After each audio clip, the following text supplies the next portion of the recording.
This Sunday, May 31st, I'm going to be teaching a virtual class on the fascia and lymph system and the connection there. And it's going to be virtual, 4 p.m. to 5:30 Mountain Denver time. And what I'm going to be teaching, the components of this kind of fascia lymph class, are the connection of the superficial fascia and most of our major lymph nodes. And then I'm going to be teaching something that's a little bit different when we tend to think of lymph protocols, what we traditionally see, and teach a brief little bit on the pumps of the body.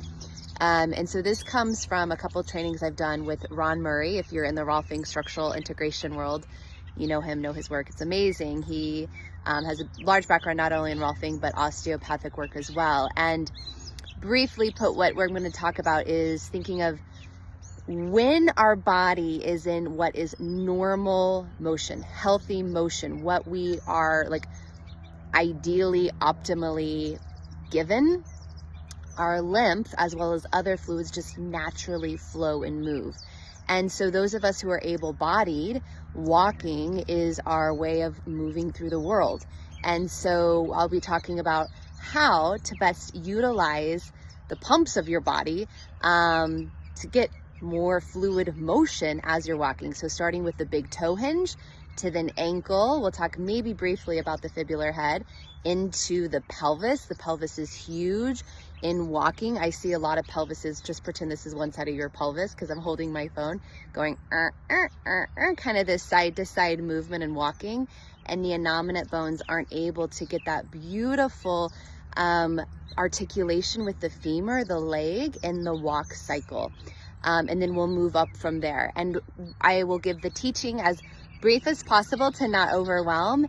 Then I'm going to give an intentional mobility sequence that will support you to, you can do this whole sequence every day, or if there are parts or joints that need more support, are less adaptable in your body, you can use that just that piece of it. So we will be learning about the pumps of the body, a specific intentional mobility sequence to help bring more adaptability and movement to those joints, so that then when you're out walking, either out on your walks or just moving through your day, you're actually getting better fluid flow through your whole system. I will then also give a little protocol to use with just a Gua Sha. That's really simple, but something you can do every day. And so all you'll need for this class is your body, a tennis ball, and a Gua Sha. So I'll have all those linked for anyone who's going to be joining us. I wanted to keep it as minimal as possible as far as like what products you need, but I'm really, really excited about this. I have been way more intentional in my personal practice over the last like 3 months in what I'm doing for my superficial fascia, what I'm doing for my lymph. And you've probably seen me online because I'm using all sorts of fancy tools, and you don't need the fancy tools. So we're going to do it without all the fancy tools, but to allow more radiance, tone, and fluid movement through your body. So join me Sunday, May 31st, 4 p.m.